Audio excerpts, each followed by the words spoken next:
morning, Lisa. Welcome to the Morning Muffin, your morning carbo load of real estate. I'm Jennifer Cotis. Good morning. I'm Lisa Wickman. How are you doing today? Yay.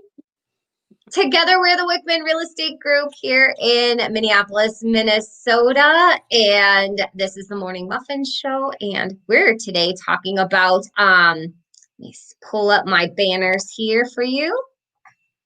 How are sellers more informed today? I think this is a good topic, don't you? I think it's a very good topic. Yes. Everything is on the internet, right? Sellers can be informed, buyers can be informed. There's so much access to so much information, right? There really is. There really is. I mean, people, they don't even have to look on their computer anymore. Everything's an app on their phone. So as they're like driving around, they can say, honey, pull over. And they can literally like see the house like on their phone as they're driving by it. That's true. That's true. Mm-hmm. Yeah. Mm-hmm. Well, I know just when we market homes, Matterport. What is Matterport? What is Matterport? Matterport is 3D photography that we use when we're selling a home so that you can literally walk through the home virtually, stop, turn around, look up, look down, and you can see the whole house. It is, especially in the world of COVID, it has been a lifesaver, has it not? Oh, it has. People are actually able to walk through the house without actually walking through the house. For sure. Yes. It will never take away from like the most important thing. I think people often talk about, like real estate agents, when it came about like Zillow and Zestimates and online real estate companies and stuff, people are always worried that it would replace us, but I don't know if it ever will because of this right here, this banner right below, the 5 senses. Oh, I don't think that real estate agents will ever be replaced. I mean, there's a lot to know about selling a house, right? And we do have abilities to, make things better for homeowners, make things easier. And I love that you brought up the 5 senses. And you walk into a house, if you smell something fabulous, like we talked about the other day, winter's coming, the holidays are coming, we'll have beautiful trees that we can smell. If you're making cookies or baking bread, those are always awesome things to have when a buyer's coming in. You can't see that over a computer, right? You're so kind because your brain goes right to like those wonderful things. Now they call me the nose Nazi in my family because I and my clients love this. I can smell look at my nose. Like I have the best nose ever. I should be like a sommelier, but I don't like to drink. So, but I literally will walk into a home and I can tell you how many animals they had, when they had them, if they smoke, how old their place is, mildew. Like my nose is amazing. Okay, that is funny that I went to the pretty things and you go to we went the opposite direction. Oh, yes. Well, I think of my. Go ahead. Well, I would think of one of my very first listings where they had a woman with disabilities who couldn't get around in her wheelchair very well, and she like invited every neighborhood cat in the house. That is not a good thing for selling a home. And the pictures were amazing. The floor plan was amazing. The story of the house was amazing, but you walk in and it was a wall of ammonia. Oh, that's not a good thing. No, yeah, definitely not. Well, so that brings us up to like 2 other things, right? So we'll talk about, why don't we talk about the first thing that people always bring up when they talk about the value of their home, the tax value. Oh, tax value. I was going to say something else, but. What are you going to bring up? I was going to bring up zestimates on Zillow. Oh yeah, that's a very good one. I don't think I made a banner for that one. I should though. Here. But people always think that whatever Zillow says on a zestimate is what the value of their home is, which is not true at all. And then other people look at the tax value to see if, that's probably what their home is worth. And that's not true either. So another reason why it's good to have a realtor come in, because we can take all of these things together, looking at what's actually sold on the market and come up with a fair market value for you. You can't just use the things that you see online. Well, and let's talk about where their numbers come from. So back in the day, I don't know how accurate it is anymore because there's much more data farming that can happen as well. And so back in the day when Zillow first started, I think they were getting their numbers from Older Republic, I do believe, which is a title company. Mm-hmm. And, a lot of title companies will, they can give out their data. They give it out before counties do, because of the fact that counties, they're government run, are so slow at recording things. And things are getting faster now with the digital age, but we as real estate agents, title companies, mortgage companies, bank companies, we have more access to data faster than the government does, which is why laws are often placed in place retrospectively. So we have on realtor.com, same kind of algorithms there, sell your home. And the great thing about realtor.com as well, because they are often paired with all the MLSs. So, and I know that's something that Zillow really wants to do. So they have been able to partner by actually becoming trying to become a broker themselves, essentially, and trying to get access to it that way. Interesting. But let's talk about because there's a difference between tax value and market value. Oh, total difference. Yes. Okay. And what is the difference?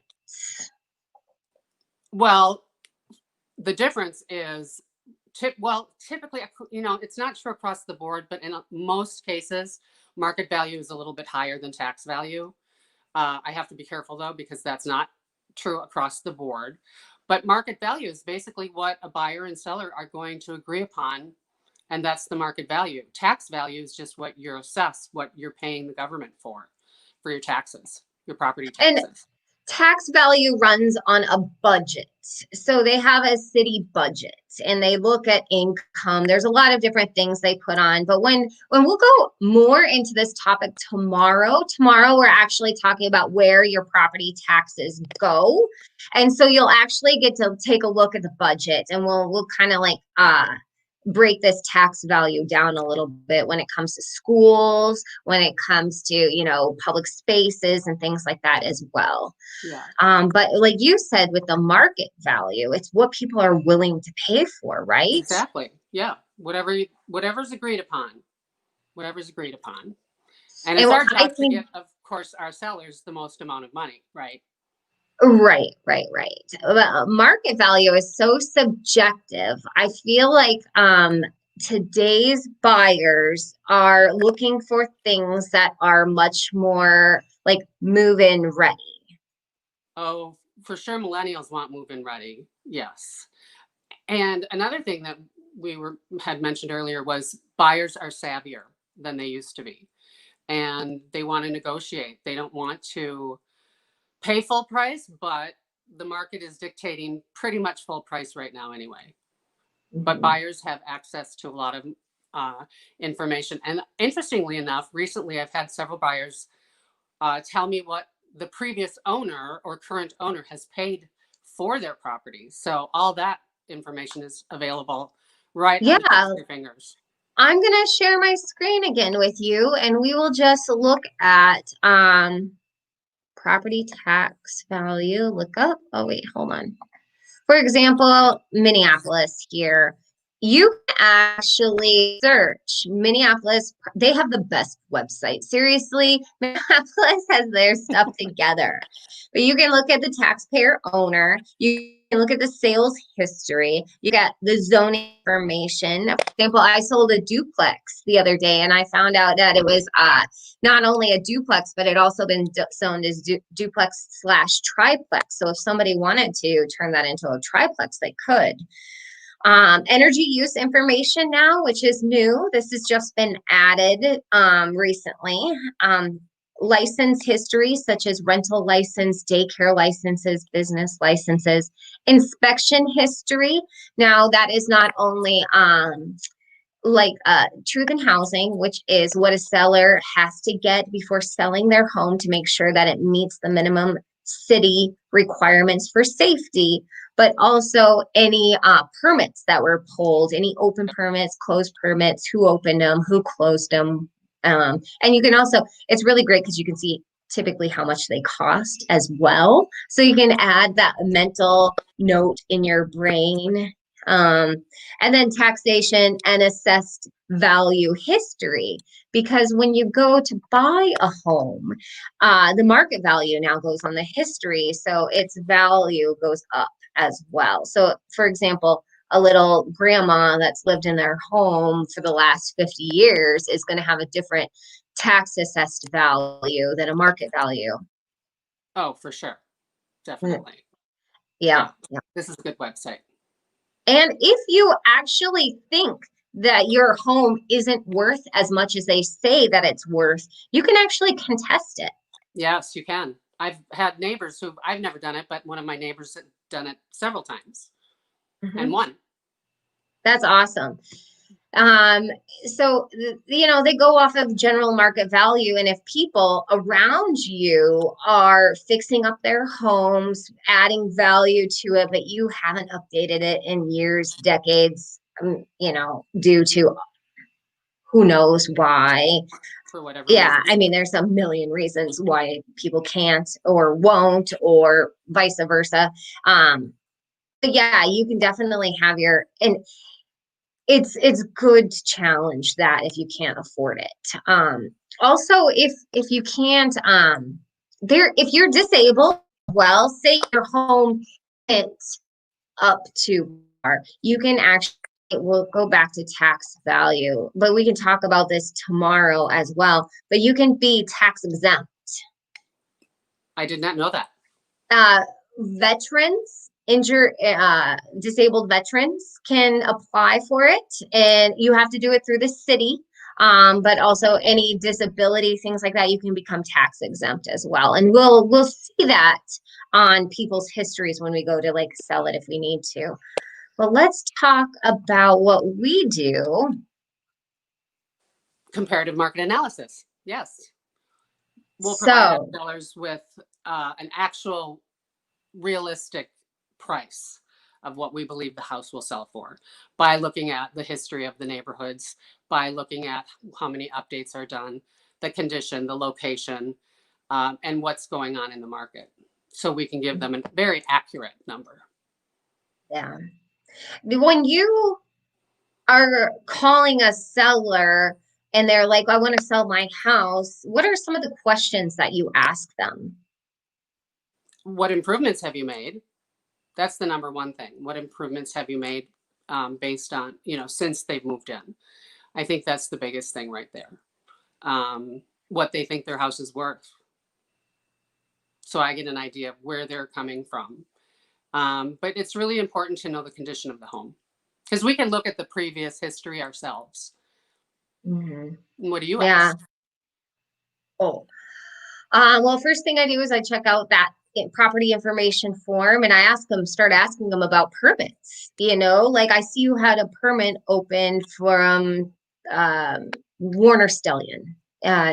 What is that for? You know, is it, you know, whether it's a new furnace or a new stove? Because those two things, like appliance upgrades and furnace upgrades, you get a different amount back from the buyers. Like buyers value longevity in things like you know, like say I saw a general contractor on there, you know, what was that for? Was it for an interior, exterior? You know, your roof, you get 109% of whatever you spent on your roof back on average. Now these numbers, you can find them online. Realtor.com has articles about where you should put your money when you remodel your home.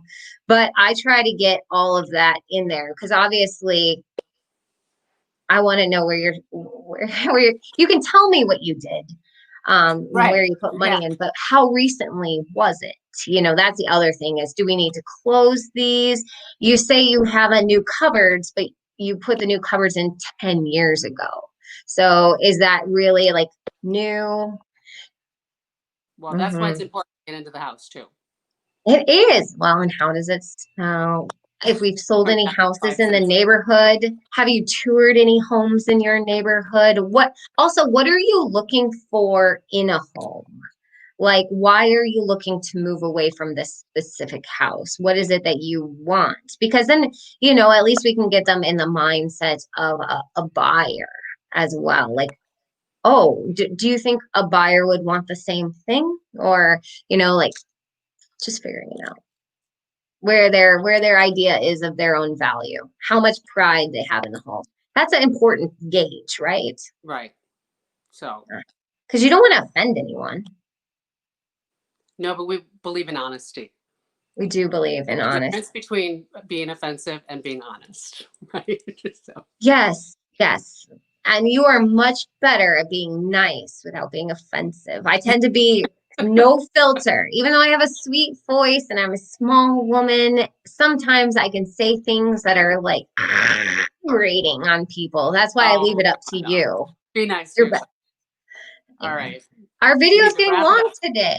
Yeah. So stay tuned tomorrow. If you like our videos, please share it tomorrow. I think will be a great topic. Oh, remember to get your reminder for tomorrow and keep keep on trucking. Have a great day, everyone. Bye bye. Bye.